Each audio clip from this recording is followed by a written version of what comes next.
The ballroom exploded in applause. Strings of golden lights dangled from the ceiling, flickering over the marble floor where couples twirled, heels clicked, and champagne glasses clinked like some fairy tale everyone except me had been invited into. Before we begin, drop a comment and tell us what would you do in this situation? Be honest, tell me in the comments below.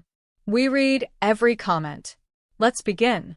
Ladies and gentlemen, the bride and groom, shouted the MC, and a loud cheer went up. I took one slow step onto the stage, holding the microphone I had just been handed. My job was simple: give a short congratulatory toast to my cousin Danielle. We grew up like sisters. She'd personally asked me to do it, even said, "You better be up there with me."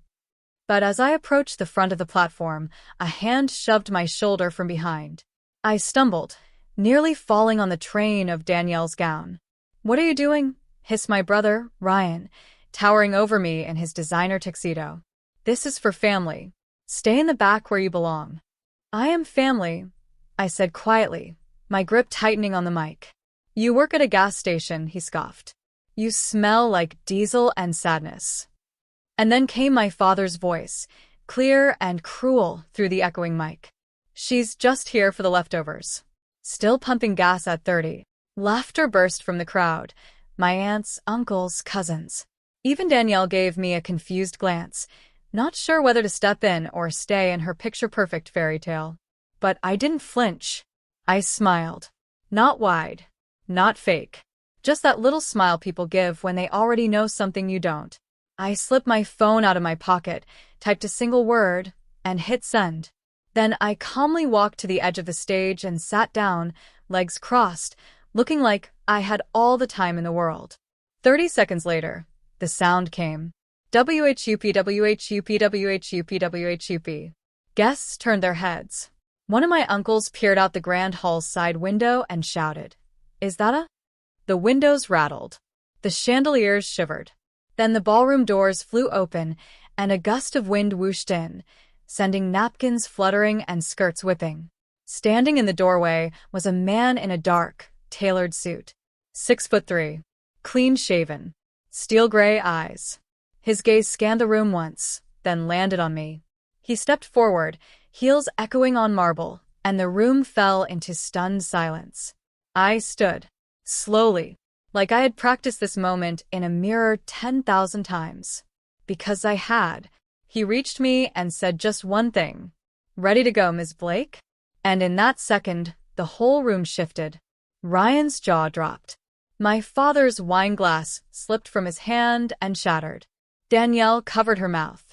And my brother, who once laughed when I asked him to co-sign a loan, literally stumbled back into the wedding cake. Because the man standing beside me wasn't just anyone. He was Nathaniel Pierce, billionaire, CEO of Arcadia Energy, the youngest Fortune 500 CEO in the country. And he just flew in on my call. Because I wasn't a gas station girl anymore. And I never was. The silence didn't last. It shattered, piece by piece, in whispers and gasps as every guest began murmuring like a hive disturbed. "Is that really Nathaniel Pierce? Oh my God, he's in Forbes. He just called her Ms. Blake. Wait, her?" Danielle blinked, visibly pale beneath her airbrush makeup, caught between the confetti of her dream wedding and the storm that had just walked through the doors. Nathaniel placed a gentle hand on my back. "Do you want to stay?" he asked, low enough only I could hear. I looked around the room.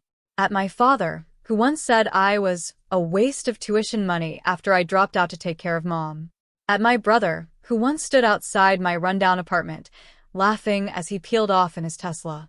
At my uncle, who refused to hug me at the last family Christmas because I smelled like burnt oil. "No," I said. "I've already seen enough." Nathaniel gave a soft nod, then looked up and addressed the room with calm clarity. "I apologize for the interruption, but Miss Blake's presence is urgently required." A few people chuckled nervously, unsure if this was a show, until they heard it. Another rotor blade, another helicopter, then the third. The crowd swiveled toward the windows like a wave. Outside, 3 gleaming black helicopters hovered in a perfect line, their polished bodies reflecting the ballroom chandeliers. My father's voice croaked. What the hell is going on? I thought she worked at a gas station, someone whispered. I turned slowly, walked down the steps from the stage, heels echoing like hammers in the stunned silence. Nathaniel followed, but I paused beside Ryan. He looked up at me like he'd seen a ghost. My brother. My bully. The man who once said, "You'll never be anything. You peaked at 19. I looked at him, head tilted slightly, and said calmly, "You always liked being the center of attention, Ryan. Hope the cake was worth it." He opened his mouth to reply, then closed it. I passed by my father, who stared at Nathaniel like his brain was refusing to process reality. I didn't need to say anything to him. Not yet. As we reached the doors, Danielle called out weakly, "Wait, Zoe." I paused but didn't turn around, because I didn't need to look back. Everything that mattered was ahead of me now. Nathaniel opened the door for me, like a man who'd done it 1,000 times before. Once outside, the wind whipped through my hair. Paparazzi had already gathered. God knows how they always know. We stepped toward the sleek helicopter waiting center lawn. A uniformed pilot opened the side hatch with a salute. As I stepped inside, Nathaniel leaned in close and whispered in my ear, "You still want to announce it now?" I looked at him, then down at my phone, where the draft message waited. One button away from sending a press release that would set the entire city on fire. I smiled. Let them wonder. A little longer. He smirked. Cruel. Not cruel, I said. Strategic. As the rotors roared and we lifted into the darkening sky, I looked down at the wedding tent below. From up here, the people who humiliated me looked like ants scrambling for cover. And suddenly I realized I didn't need revenge. I was the revenge. The helicopter cut through the sky like a blade. Lights below twinkled across the city, but my mind wasn't on the skyline. It was still at the wedding. The way their faces dropped, fascination, shock, guilt, fear, all blending into something priceless. But none of it was luck. None of it was overnight.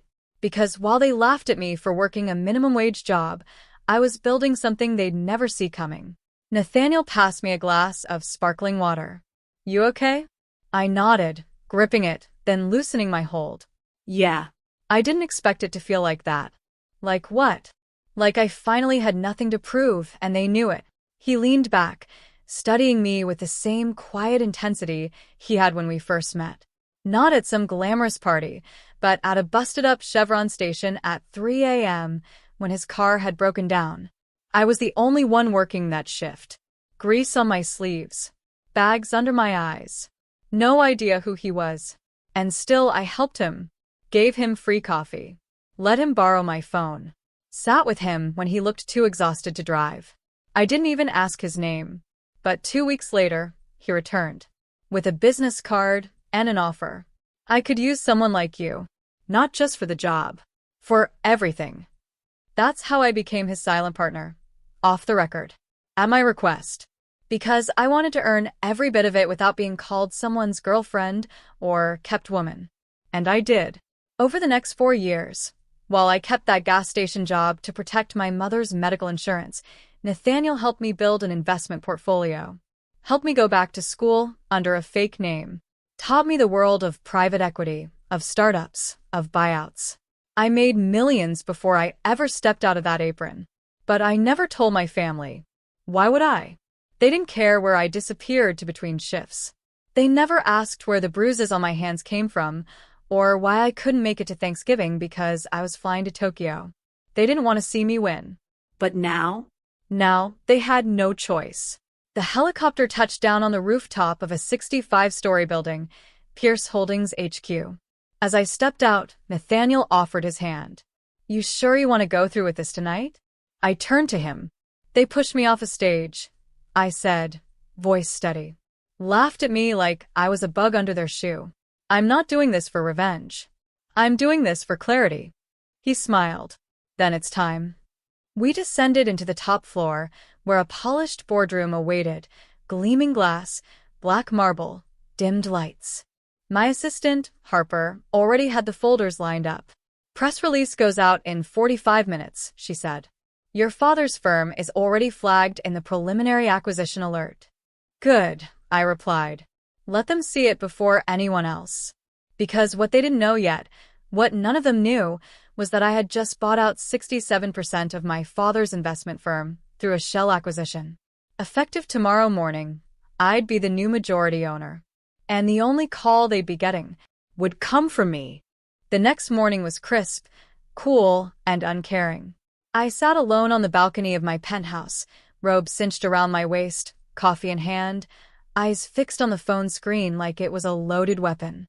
Across every business channel, CNBC, Bloomberg, The Wall Street Journal, my name was front and center. Zoe Blake acquires majority stake in Hawthorne Capital. And under that headline, daughter of founding partner executes silent takeover after years of estrangement.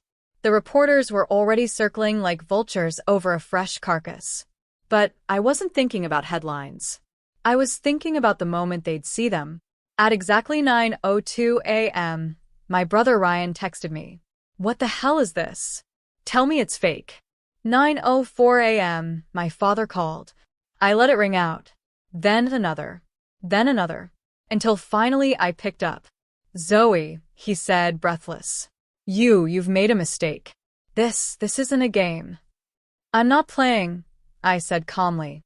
But maybe now you'll stop treating me like a pawn. He was silent. Then, with a desperate edge. How did you even? Who gave you the capital? I earned it. You work at a gas station. I almost laughed. You've said that so many times, Dad. You might want to retire that line. Especially since I now sign your checks. Silence. Thick. Unbreathable. Then came the explosion. You humiliated me. You could have come to me. I'm your father. And I did. Once. Remember when I asked for help paying Mom's bills? And you told me to sell the car or drop out? That was years ago. Exactly. And in those years, I became someone you never saw coming. I hung up because some things don't need closure. Just consequences. At 10 a.m., I walked into the Hawthorne Capital boardroom, my boardroom now. Ryan was already seated at the far end, pale and rattled, trying to look composed in a navy suit. My father sat beside him, hands clasped, trying not to sweat through his shirt. The room fell quiet when I entered. I didn't sit at the side of the table. I walked straight to the head. Good morning, I said. Let's begin. One of the senior partners cleared his throat. Ms. Blake, we weren't aware you were the majority buyer. Correct. I made sure of that. My father finally stood.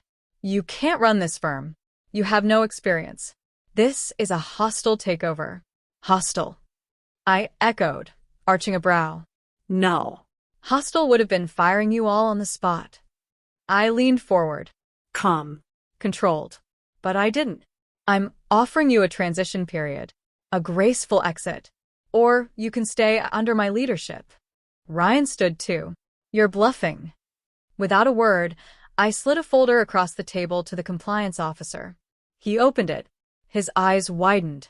Then he looked up and simply said, She owns 67.4%. All verified. My father sat down, visibly deflated. Ryan slumped beside him. I stood and said quietly, I never wanted to be your enemy. I just wanted to be your daughter. But you turned your back on me. So I built my own door. Then I walked out. Because power isn't about loudness. It's about knowing when to leave the room. 3 days later, the town was still buzzing. Not just from the headlines, but from the whispers that flowed like wildfire through country clubs, office lounges, and dusty front porches where old neighbors sat with mouths open and hands trembling around their morning coffee. At the gas station where I used to pull 12-hour shifts, someone taped a newspaper clipping to the window. From pump to power, Zoe Blake takes control of Hawthorne Capital. And below it in Sharpa, she always smiled at customers. I stood across the street in my car, watching. Engine humming. Window cracked. A soft breeze pushing through. It wasn't pride I felt. It was peace. Because I hadn't set out for revenge. I didn't want to destroy them. I just wanted them to see me. The real me. Not the version they'd forced into a box and slapped a cheap label on. Not the failure daughter, or the single girl working the register. I was more. I had always been more. They just never looked long enough to see it. My phone buzzed. A text from Nathaniel. Press is requesting a statement. Want to shut them down or speak your truth? I typed back. Let them ask. I'm ready. And I was. That afternoon, I stood on a stage, not at a wedding, not as a joke or afterthought, but at the Arcadia Global Women's Summit in New York City. Behind me was a screen showing my journey from small-town Zoe to boardroom boss. In front of me, hundreds of women in suits, heels, sneakers, scrubs. Some just like me. Some still trying to find their voice. I adjusted the mic, took a deep breath, and spoke. When I was younger, I believed that if I worked hard enough, the people who ignored me would change. That they'd see the effort, the loyalty, the love, and love me back. But sometimes people don't change. And that's okay. I paused, letting the truth land. You don't have to prove yourself to people who are committed to misunderstanding you. You just have to believe in what they refuse to see. That's what I did. And I don't say this to flex power. I say this because there is strength in quiet persistence. There is dignity in starting from the bottom. There is fire in being underestimated. A standing ovation, not because of money, but because I told the story so many of them were still living. Afterward, I stepped outside into the bright city air. Nathaniel stood by the SUV, waiting, phone in one hand, sunglasses in the other. You made the front page again, he said with a smile. Oh, God, I groaned. But he held up the phone, and this time, it wasn't a headline about power or capital. It was a blog post, written by someone who had been at the wedding, titled, The Girl We Mocked and the Woman Who Walked Away Stronger. I didn't need to read it, because the caption underneath the photo said enough. Sometimes the loudest statement is a smile, a text, and a helicopter. I laughed, really laughed, as Nathaniel opened the car door for me. But before I stepped in, I looked up at the sky. Clear. Endless. Then back at the life I now owned. I never got the apology I wanted from my father. My brother would likely spend the next decade trying to claw back his pride. But none of that mattered anymore. Because this life? It was mine. Not inherited. Not gifted. Built. With calloused hands. Tired eyes. Silent nights, and a heart that refused to harden. The kind of life that doesn't just rise from the ashes. It sets its own damn fire. If this story hits you even a little, just hit that like button. It helps more than you think. Don't forget to subscribe if you've ever felt this kind of pain. You're not alone.